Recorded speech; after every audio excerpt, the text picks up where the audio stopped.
Haha, well, welcome along to praying for God's kingdom to come in Wales as it is in heaven, and praying for that to happen through 100 new healthy churches to be planted.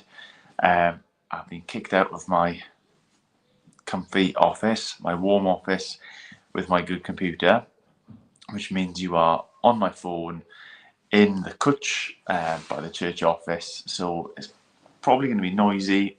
Not sure about the internet, not sure about the microphone, certainly cold, hence why I've got my coat on. And yet, it doesn't matter where we are, we're gathering together for this singular purpose of seeing Jesus' name proclaimed more and more in Wales. Men and women, boys and girls, to be trusting in him more and more deeply, and for more and more people to be doing that. Ultimately, it is a desire and a prayer for God's kingdom on earth in Wales as it is in heaven. This is on my mind particularly this week. On Sunday, I'm preaching through the Lord's Prayer. Hallowed be your name. Your kingdom come, your will be done on earth as it is in heaven. So apologies or not, as the case may be, if that really influences and affects how I pray this afternoon. I wanted us to look at, here we go, Psalm 10. Don't have the facilities on my phone to pull it up, etc. One of the things that was striking from A Day for Wales was how prayer was to be crying out to God. Often our prayers can be comfortable prayers, and there's a sense in which, knowing the Lord's Prayer, we can pray it very comfortably. But it needn't be. It can be this sort of travailing prayer.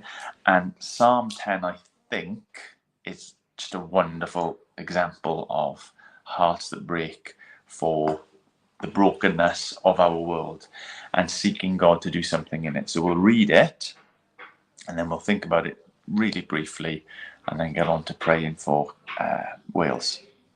Why, O Lord, do you stand far off? Why do you hide yourself in times of trouble? In his arrogance, the wicked man hunts down the weak. We are caught in the schemes he devises. He boasts of the cravings of his heart. He blesses the greedy and reviles the Lord. In his pride, the wicked does not seek him. In all his thoughts, there is no room for God. His ways are always prosperous. He is haughty, and your laws are far from him. He sneers at all his enemies. He says to himself, nothing will shake me. I'll always be happy and never have trouble. His mouth is full of curses and lies and threats. Trouble and evil are under his tongue. He lies in wait near the villages. From ambush he murders the innocent, watching in secret for his victims. He lies in wait like a lion in cover. He lies in wait to catch the helpless. He catches the helpless and drags them off in his net. His victims are crushed. They collapse, they fall under his strength. He says to himself, God has forgotten. He covers his face and he never sees. Arise, Lord. Lift up your hand, O God. Do not forget the helpless. Why does the wicked man revile God? Why does he say to himself, he won't call me to account? But you, O God, do see trouble and grief. You consider it to take it in hand. The victim commits himself to you, and you are the helper of the fatherless. So break the arms of the wicked and evil. Call him to account for his wickedness that would not be found out. For the Lord is king forever. The nations will perish from his lands. You hear, O Lord, the desires of the afflicted. You encourage them, and you listen to their cry, defending the fatherless and the oppressed, in order that man, who is of the earth, may terrify no more.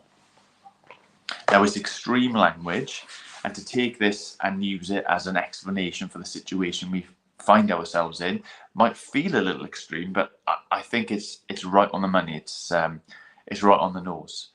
That we have increasingly moved towards being a nation who, well, what does it say? Says that there is no room for God in our thoughts, that consider God a reality as something that's like looked down on and sneered at, and that plays itself out in our country, in our culture, in so many different ways. Ultimately, we believe as Christians that it means the demeaning of human life when God is removed.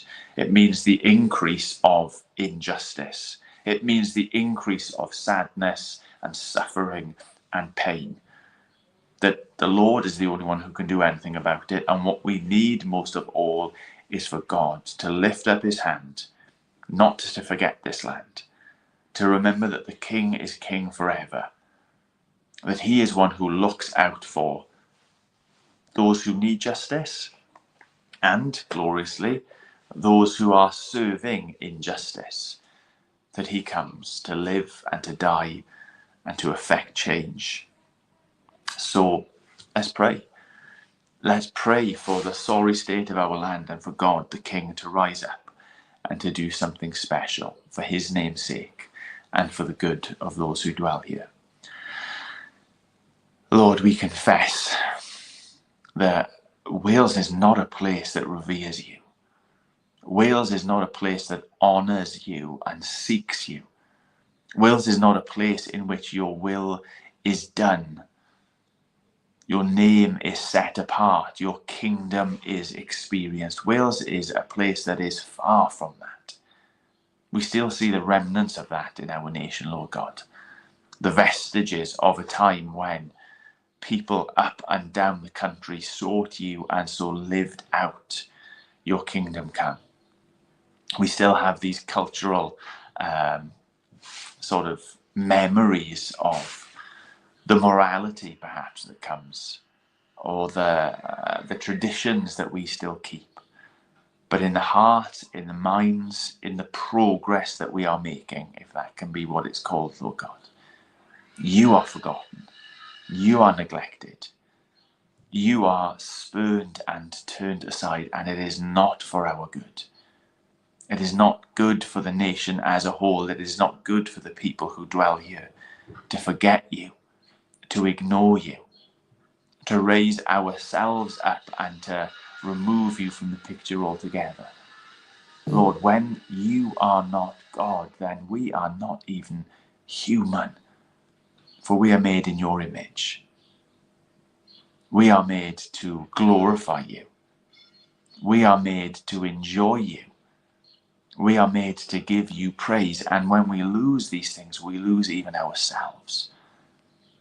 Lord, is it any wonder that our news is so constantly filled with evil and hatred and harm and suffering? Not that these would be absent in a world with a larger church, with more people trusting in you, but Lord, that there would be hope in the midst of it, that there would be healing in the midst of it, that there would be tears of joy as well as tears of sorrow when your name is proclaimed, when your heart is sought, when your kingdom is being lived out.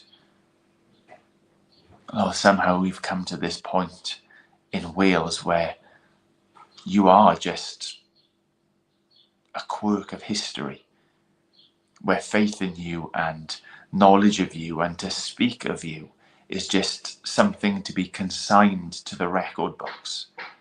There are these church buildings that loom large but also speak of a land that has turned its back and forgotten you. There are grandparents perhaps, Lord God, who still faithfully cling to you, but that is something for them and not for the present generations. Lord, we need you now as desperately as we have ever needed you. So we say, along with the psalmist in Psalm 12, arise, Lord, lift up your hands, O God. Do not forget Wales, this land, filled with helpless people. Lord, I thank you. I thank you that in all situations, in the scriptures we see it, in history we see it, that you are a God who preserves a remnant, that you are a God who keeps and sustains a few who know the truth, who cling to the truth, who live and speak for the truth. who spread the truth even in the face of mocking, or worse still, persecution and opposition. Lord God, you are a God who sustains and keeps that witness, that flame alive. And you are a God who, in your timing, in your plans, in your wisdom, fans that flame of witness into a blaze of your glory. We see it time and time again in the scriptures. We've seen it time and time again in church history, where from a little you have made a lot. And so we pray for Wales that you would make a lot of your name from the little who still faithfully, Lord God, cherish you and trust in you, cling to you and hope in you, and speak of you amongst one another and amongst the people you have placed us. You are the King forever and ever. That has not changed. But we as a nation, we have changed. We have wandered. We have drifted. We have closed our eyes and faded into obscurity and unconsciousness in your regard. And so I ask, Lord God, that our nation wouldn't remain in its perished state, but that you would be at work. Lord, I thank you for the testimonies, the stories, the encouraging realities of churches being planted, of people preparing to go, to be a witness, to speak, to live.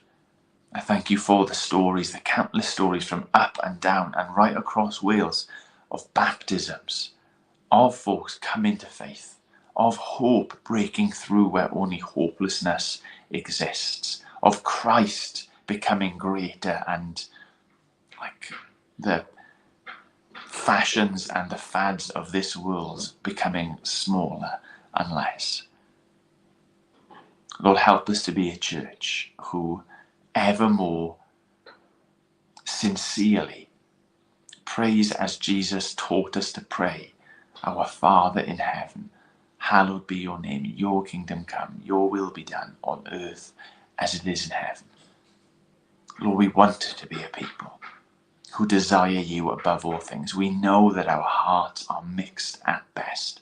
Lord, you would help us to cast out anything and everything that might hold sway in our lives or hold that place on the throne that you alone deserve. Because we are needy. Give us this day our daily bread. Because we are sinful, Lord God, we ask that you would forgive us our trespasses.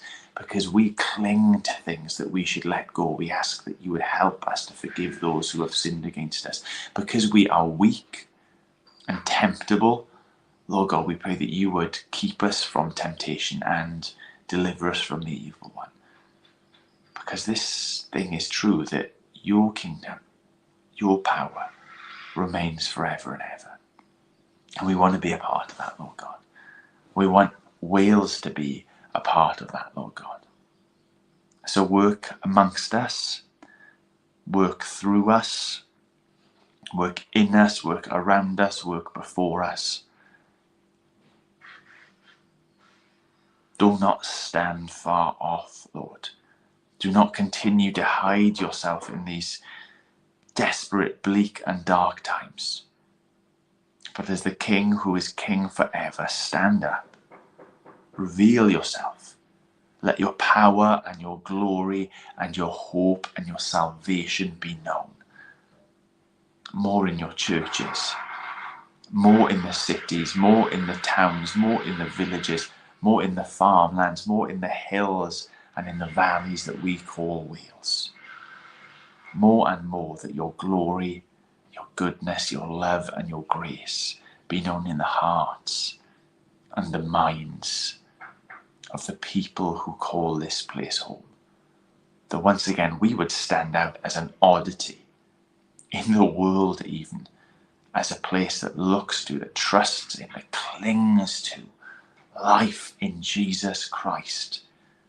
His dying, his rising, his ascending, his coming back again to make all things right.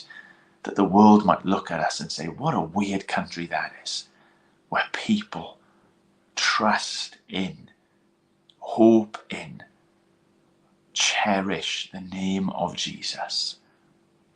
They live in the kingship, in the kingdom of a Father who loves and cares.